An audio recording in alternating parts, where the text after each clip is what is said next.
काय मग कसं आहे मंडळी? मस्त मजेत ना? मी पण मस्त मजेत. बाहेर पाऊस पडले, मग म्हटलं आता आजचा चिकन मटणाचा बेत तर झालाच पाहिजे. मग आज आपण बनवतोय छानपैकी मस्तपैकी पांढरा रस्सा. पांढरा रस्सा म्हटलं तर तोंडाला तर पाणी सुटतं. आता आपण घेतलं आहे मस्तपैकी चिकन धुवून. त्यात हळद टाकायची नाही बरं का, फक्त मीठ टाकायचं. नंतर ते शिजवून वाफलून घ्यायचं. त्यानंतर खोबऱ्याचं दूध काढायचं, आपण दाखवलेलं काजूचं पेस्ट करायची, आणि हा आहे तो खडा मसाला. यात आपण लवंगा घेतलेत, दालचिनी घेतले, मिरं घेतलेत, तमालपत्री घेतलेत. हे चांगलं व्यवस्थित भाजून त्याचे वाटणी करून घेतले. आता एका पातेल्यात आपण तेल टाकले, ते चांगलं कडकडीत गरम होऊन द्यायचं. त्यानंतर त्यात तमालपत्री टाकायची.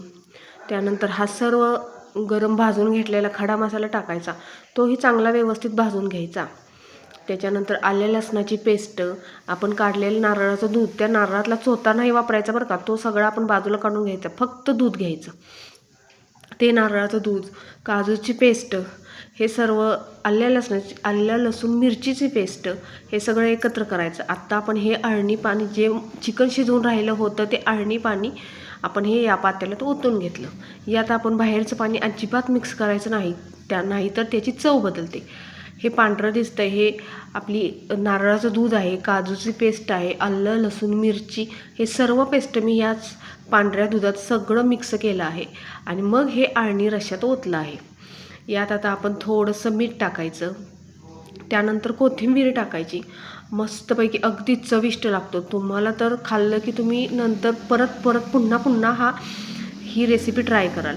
अगदी चविष्ट लागते, खूप छान लागते. फक्त यात बाहेरचं कसलंच पाणी ॲड करू नका, नाहीतर आपल्या रश्श्याची पूर्ण चव बिघडून जाईल. फक्त यात आपण जे शिजवलेलं चिकन असतं त्याचाच रस्सा वापरायचा, नारळाचं दूध वापरायचं, काजूची पेस्ट वापरायची, आणि छान अतिशय सुंदर हा रस्सा होतो. एकदा नक्की ट्राय